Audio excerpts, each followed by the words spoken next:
नाज़रीन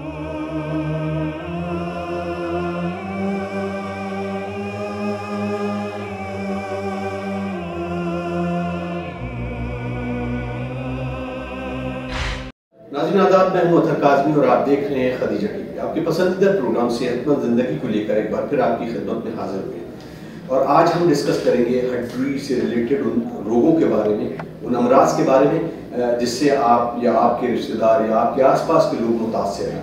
हड्डी में कुछ तरह की प्रॉब्लम्स होती है तो आप जाहिर सी बात है एक डॉक्टर को तलाश करते हैं, लेकिन क्या वाकई हड्डी की बीमारी सिर्फ एक ऑर्थोपेडिक सर्जन के पास जाने से होती है, या एक ऑर्थोपेडिक सर्जन को आप कब कॉल कर सकते हैं, कब उससे परामर्श ले सकते हैं? तो आज हम किंग जॉर्ज मेडिकल यूनिवर्सिटी में मौजूद हैं, तो हम इस टॉपिक पर बात करेंगे। हमारे साथ मौजूद हैं प्रोफेसर डॉक्टर शाह वलीउल्लाह साहब। मैं अगर डिग्री की बात करूं तो नाजरीन यकीनन मेरा आधा वक्त तो शायद उसी में निकल जाए, यूजी, पीजी, फिर उसके बाद डीएनबी और उसके बाद सुपर स्पेशलिटी और बहुत सारी फेलोशिप के साथ इस वक्त हिंदुस्तान के ऑर्थोपेडिक सर्जन में एक नाम और इस उम्र में जैसे कि मरीज़ों के करीब पहुंचना और एक मानवता के साथ साथ लोगों तक किस तरह से पहुंचना चाहिए, इसको आप देख सकते हैं। तो आज हम ऑर्थोपेडिक सर्जरी पर खुसूसन उन तमाम नुक्तों पर बात करेंगे और हम सबसे पहले डॉक्टर साहब का इस्तकबाल करेंगे और उनको इस प्रोग्राम के लिए मुबारकबाद। डॉक्टर साहब अस्सलाम वालेकुम। वालेकुम अस्सलाम। बहुत खैर मकदम है आपका हमारे चैनल पर, और आज हमारी खुशनसीबी है कि हम ऑर्थोपेडिक सर्जरी के ऊपर एक तफसील से गुफ्तगू करने जा रहे हैं। पहला सवाल यह है कि बहुत सारे प्रॉब्लम होते हैं किसी भी पेशेंट को, वो चाहे हाथ से रिलेटेड हो या पैर से रिलेटेड हो, तो कौन सी ऐसी चीज़ है कि जो आप ये बताएंगे कि आपको ऑर्थोपेडिक सर्जन से मिलना है या हड्डी के डॉक्टर से मिलना है?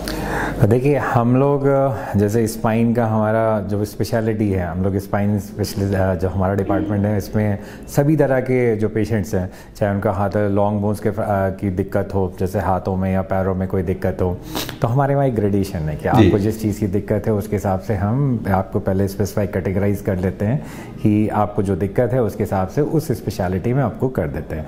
सपोज़ अगर आपको कूल्हे में चलने में दिक्कत आ रही है, आपको पैर से चलने में दिक्कत आ रही है, आपके कूल्हे में आर्थराइटिस है या उस तरह की कोई दिक्कत है, तो हम आपको ऑर्थोप्लास्टी यूनिट हमारे में उसमें कर देंगे। तो जैसा कि मैंने आपको बताया, मैं यहाँ पर स्पाइन यूनिट में हूँ, तो यहाँ पर मैं इस टाइम इसी को लीड कर रहा हूँ।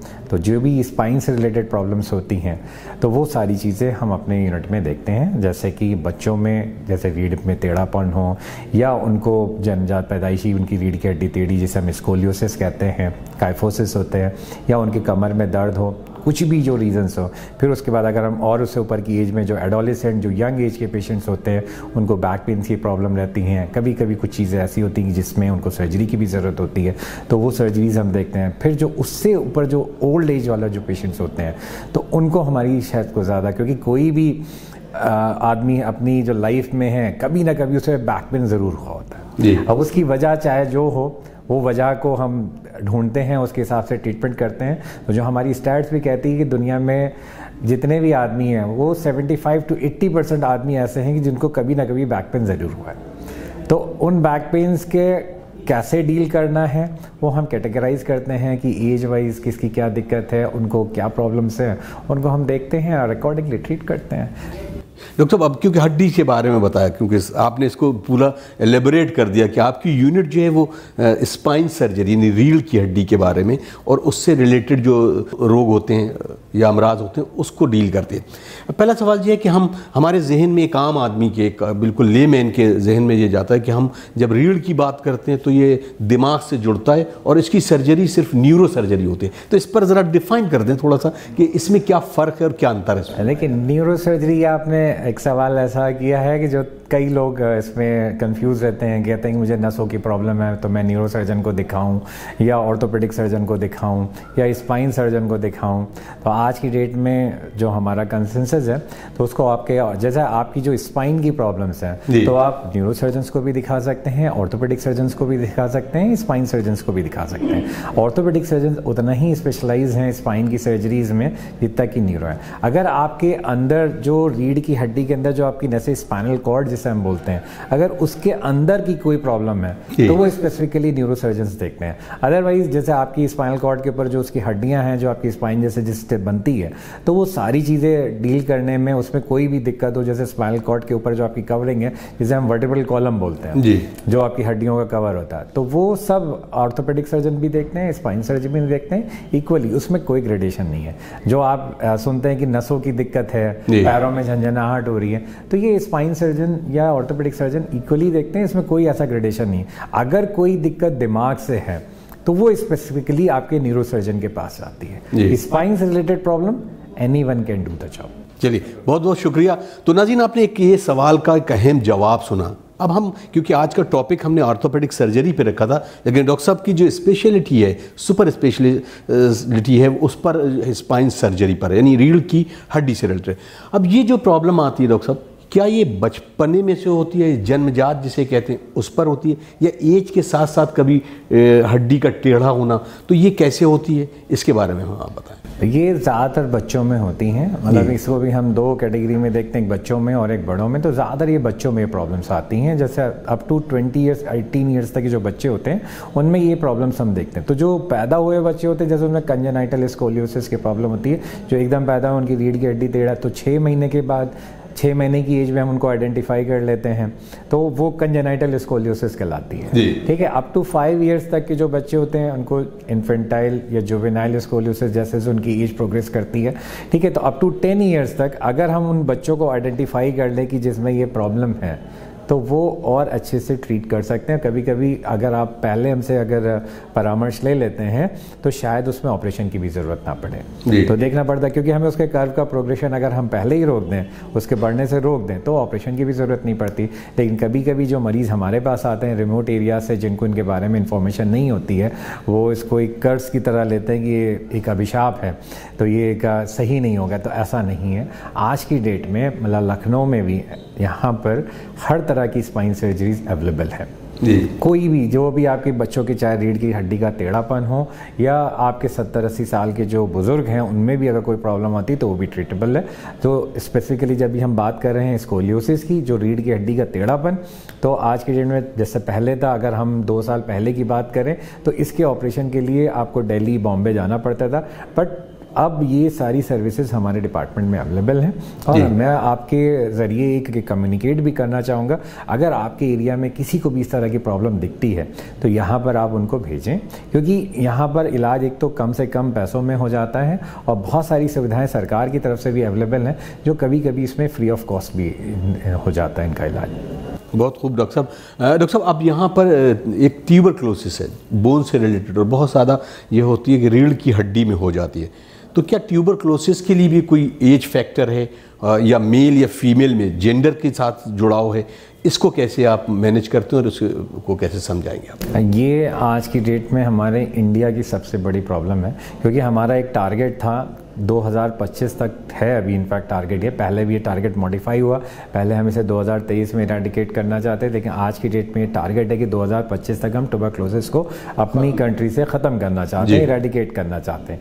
बट लेकिन ये अभी भी इतना ज़्यादा है, क्योंकि चेस्ट की ट्यूबरक्लोसिस तो चलिए आपको दिखती है, सारी चीज़ें ट्रीटेबल हैं, उसमें कुछ नहीं है, लेकिन अगर किसी को स्पाइनल ट्यूबरक्लोसिस हो जाती है और अगर आपने डायग्नोसिस नहीं बनाई, सही टाइमली उसकी दवा नहीं शुरू हुई, तो उसको दोनों पैरों में फालिश पड़ जाती है, तो वो लाइफ लॉन्ग क्रिपल्ड हो जाते हैं। अगर मैं अपने रिट्रोस्पेक्टिव रिकॉर्ड्स भी देखता हूं तो वो मॉर्टेलिटी एंड मॉर्बिडिटी सबसे ज़्यादा ट्यूबरक्लोसिस के पेशेंट में है। तो हमें लगता है कि हमारी सरकार की तरफ से भी काफ़ी सहूलियतें हमारे डिपार्टमेंट में है कि सारी जांचें ट्यूबरक्लोसिस के जो पेशेंट्स हैं उनकी फ्री ऑफ कॉस्ट होती हैं, और अगर हम इनकी टाइमली डायग्नोसिस कर लेते हैं तो हम इनको एक अच्छा बेहतर इलाज दे पाते हैं, और मैं 90% ऑफ द टाइम इनको सर्जरी की ज़रूरत नहीं पड़ती है। केवल 10% केसेस जिनको पैरालिसिस हो जाती है या जिनकी पीठ में टीबी की वजह से कुबड़पन बन जाता है, स्कोलियोसिस हो जा रही, तो उनको हम सर्जरी ऑफर करते हैं, और ये सर्जरी के बाद ये पेशेंट्स हैं एकदम ठीक हो जाते हैं। ज़्यादातर पेशेंट, इनके अंदर जो सर्जरी का जो रिजल्ट्स हैं वो काफ़ी अच्छे हैं जी, एज़ कम्पेयर टू अदर, जो जैसे चोट लगने के बाद रीढ़ की हड्डी टूट गई, उसके बाद पैर फालिश हुई, तो उसके कंपैरिजन में जो इस तरह के पेशेंट में जो फालिश होती है, तो उसका पैरालिसिस के बाद अगर हम ये इलाज करते हैं तो रिजल्ट्स काफ़ी अच्छे हैं।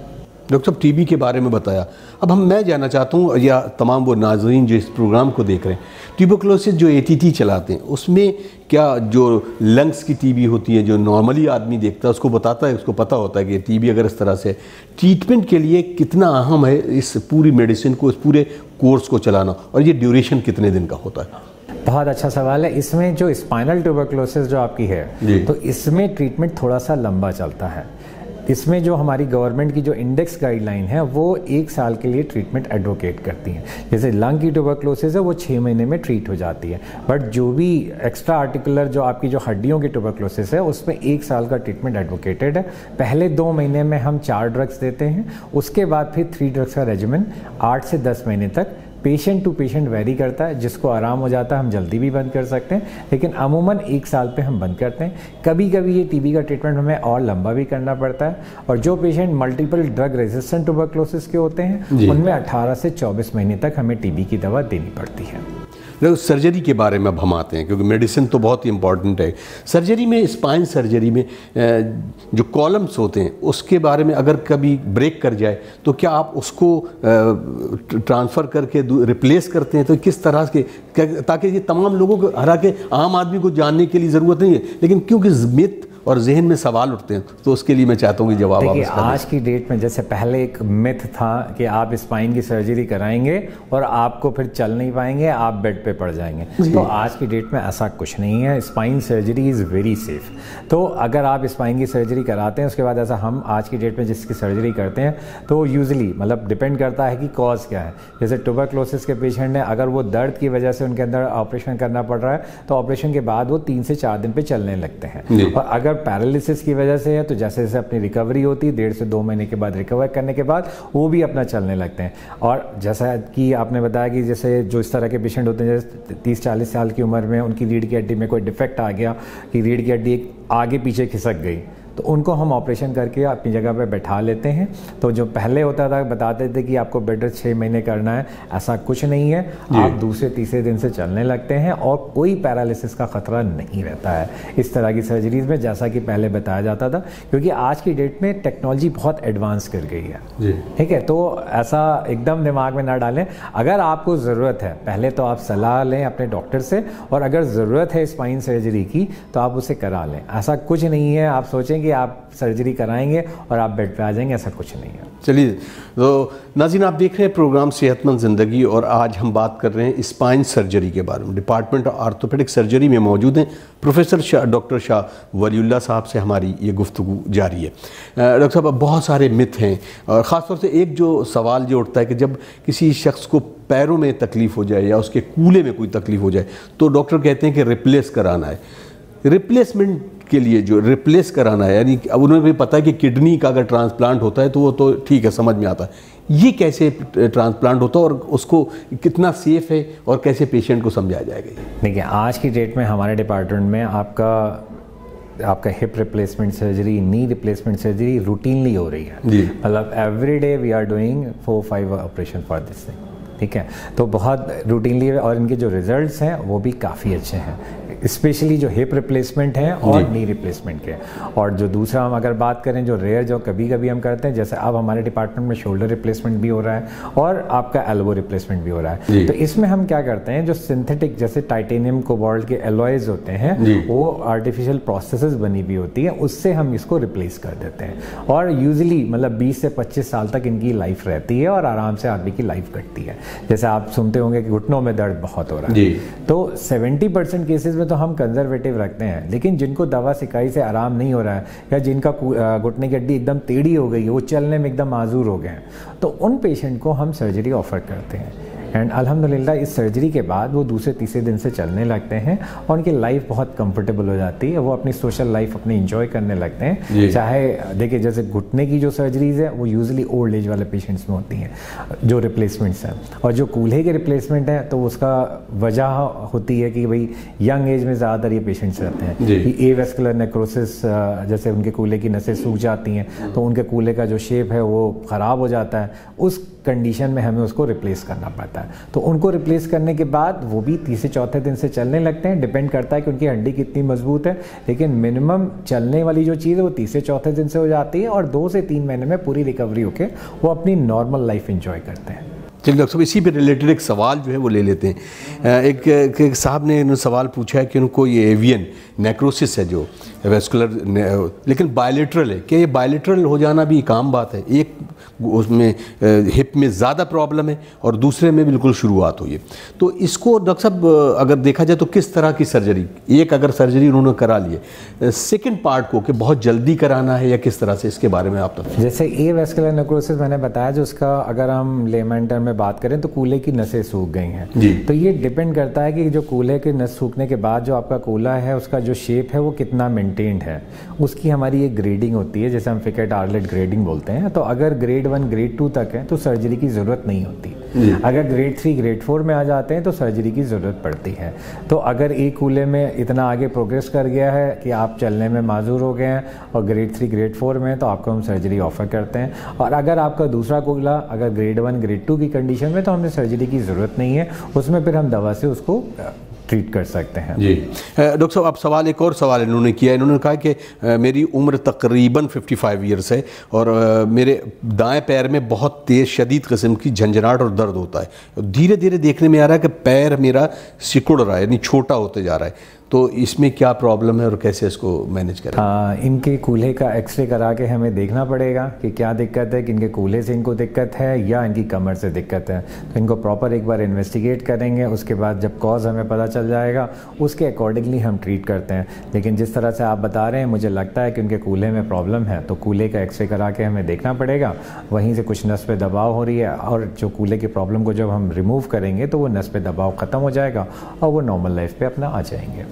एक और सवाल ले लेते हैं। इन्होंने सवाल किया कि मुझे प्रॉब्लम हड्डी की रिलेटेड है, लेकिन क्योंकि हमारा एक टेस्ट किया डॉक्टर साहब ने तो वो ट्यूबरक्लोसिस पॉजिटिव है, और कुछ डॉक्टर कह रहे हैं कि ये ट्यूबरक्लोसिस नहीं है, तो इसको कैसे मैनेज किया जाए? सर, ये ट्यूबरक्लोसिस के टेस्ट, अगर हमने आपसे जो इससे पहले इंडेक्स गाइडलाइन की बात करी थी, तो आज की डेट में हमारी जो इंडेक्स गाइडलाइन है वो ट्यूबरक्लोसिस के लिए जो ब्लड के टेस्ट हैं उनको कंडेम करती है, उनको हम नहीं मानते हैं। स्पेशली अगर स्पाइन ट्यूबरक्लोसिस है या हड्डियों में जो ट्यूबरक्लोसिस है, तो पहले जैसे interferon gamma test and gold TB gold test ये सब हम कराते थे, तो आज की डेट में ऑब्सोलीट हैं and government is still not advocating, it's just a waste of money. अगर आपके ब्लड में आपको पॉजिटिव आ जाता है या पीपीडी टेस्ट पॉजिटिव आ जाता है, उसी के रिस्पॉन्स पे हम आपको ट्यूबरक्लोसिस का नहीं कह सकते। जब तक हम उसकी हिस्टोपैथोलॉजिकल डायग्नोसिस या ब्लड से डायग्नोसिस, कल्चर से डायग्नोसिस नहीं करते हैं, तब तक हम उसके डायग्नोसिस को कंफर्म नहीं मानते हैं। बहुत जो आपके पेशेंट हैं जो कह रहे हैं, तो उनसे कहिए जब तक डायग्नोसिस कंफर्म ना हो तब तक टीबी की दवा शुरुआत नहीं करेंगे, नहीं करनी चाहिए।